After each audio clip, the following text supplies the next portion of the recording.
only 9% will succeed.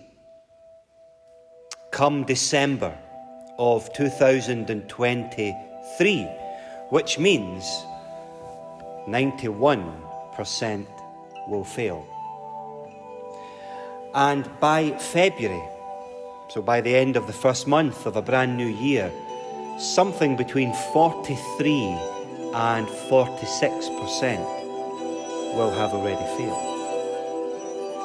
With odds like that, you might think that's not anything I want to involve myself with. I mean, they're quite terrifying odds.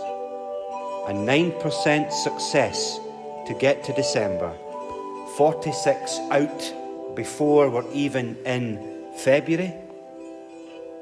What could we be thinking about? New Year resolutions. That's the start of a New Year resolution. And yet, so many people are quite willing to engage in them. Now, of course, you can't look in the Bible to find the concept of the New Year resolution as we understand it, and because it's not commanded biblically, it would be unbiblical to try and make a command of it and say, well, I hope you've got one. You've come into the kirk. I hope you've got a resolution to make before God and one another today.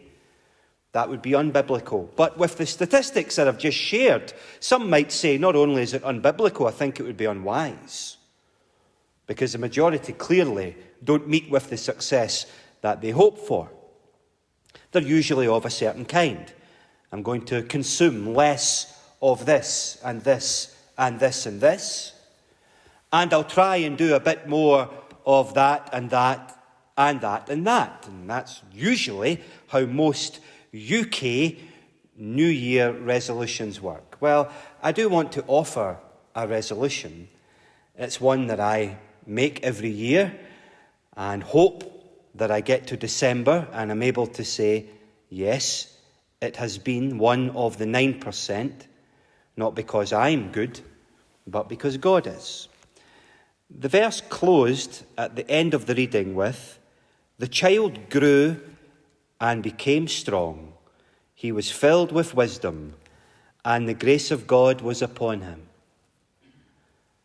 I would like to grow in that grace this year.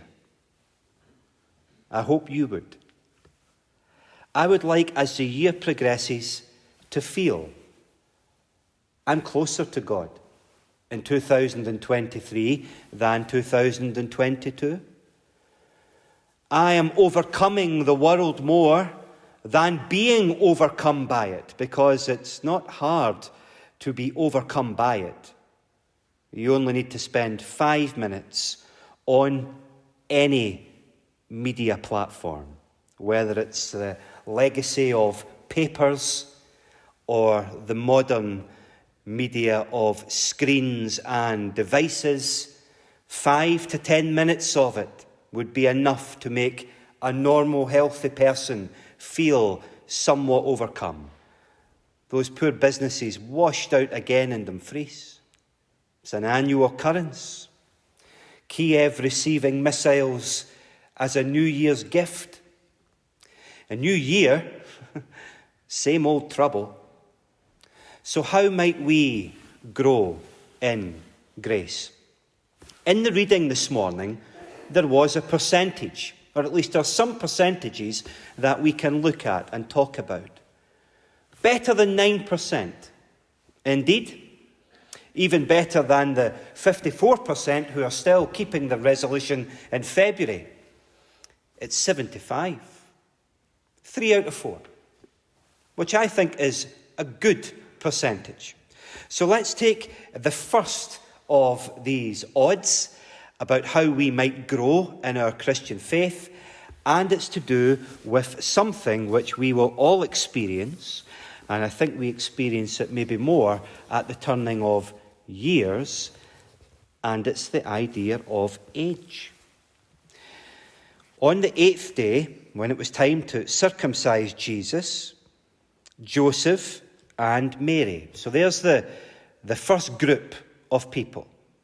Now, obviously, Jesus is the infant, and you've got Mary and Joseph. Traditionally, the church has always thought of Joseph as being older than Mary. Now, he could have died, I suppose, of a disease, but it just simply is one of the traditions that he is considered to be an older male. He has a business, he can support a family. Mary is surely under 20 years of age. Would it be wild to think that Joseph is older? And of course, they're not going to live as long anyway. And then the next person we're introduced to is Simeon, verse 25. We're told his eyesight is failing. Well, Simeon is obviously in the autumnal years of his life. And then the next person we're told about is Anna. And we're told that she's in old age as well. So of the 4 adults that you're introduced to in the reading, 3 of the 4 you have good grounds for saying are older. And Moses was older. And Abraham was older. Now, of course, God is working through Mary, and Mary is young, and the Lord worked through David, and David was young, and he worked through Samuel when Samuel was young. But often we can say, I think as the bones are creaking, I will have to do less this year. And of course, in physical terms, that might well be true. But not in spiritual terms. Your spiritual growth is not dependent upon the strength of your body.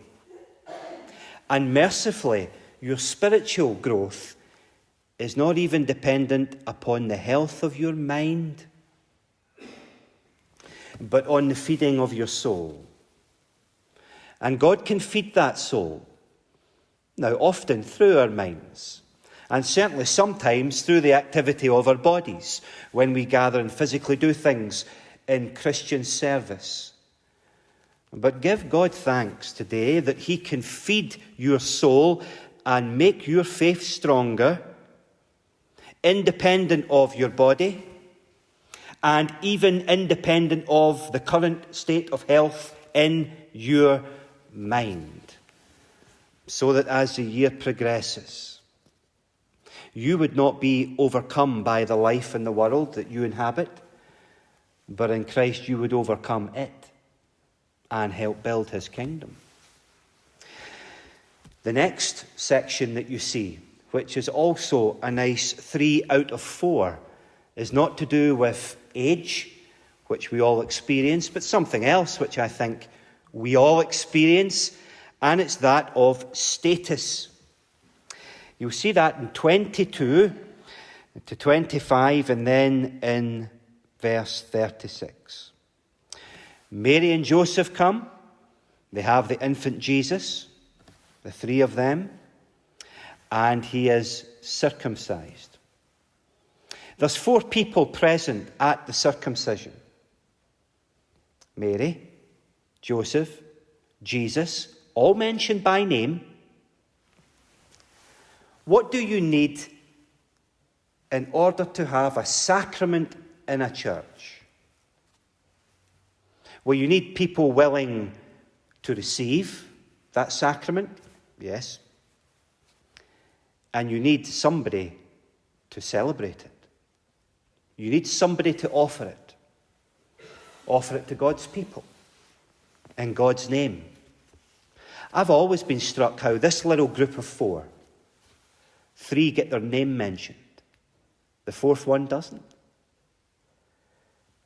Who's the priest?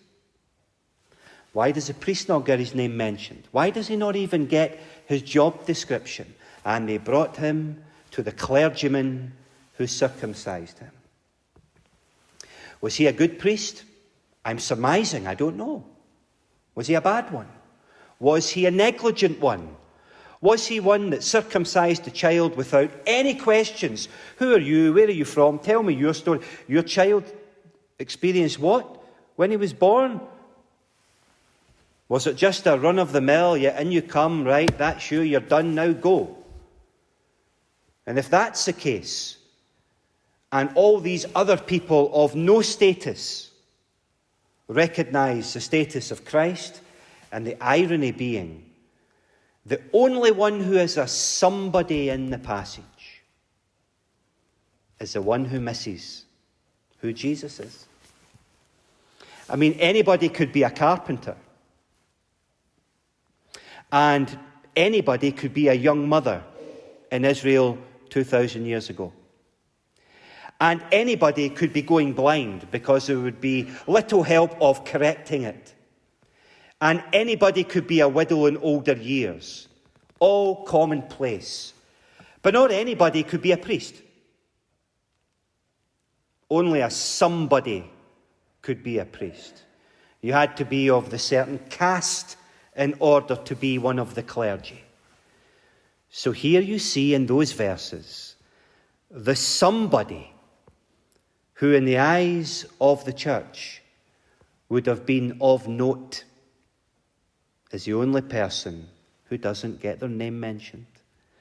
And all the anybodies are the ones who do. Is God at work then in the lives of these anybodies more than the life of the somebody who presumes to serve God better than anyone else? Often when we are considering the prospect of the life of a church and our commitment to that place, who am I, we might think, to involve myself in a Bible study? I'm not a somebody. I'm not interested if you're a somebody. I'm interested in if you're an anybody. Then you might say, well, who am I to go along to a care home and try and share the love of Christ? I mean, after all, I'm not a somebody of status. But we're not interested in whether you're a somebody. We're interested if you are an anybody. Because it appears that it's the anybodies in the passage who are growing. The 3 out of the 4 anybodies are the ones who grow. The somebody is the one who doesn't. So, as the new year opens, let's resolve to grow in the grace of Christ. Let not age be a deterrent, because that's only something the body and the mind experience. And God is at work in the soul, keeping that strong, so that you will overcome life and not be overcome by it. And let's resolve as we grow not to be blinded by status. We're not interested in this congregation about who the somebodies are, because God is more interested in the anybodies. Are we then resolved in 2023 to grow in our Christian faith? I do hope so.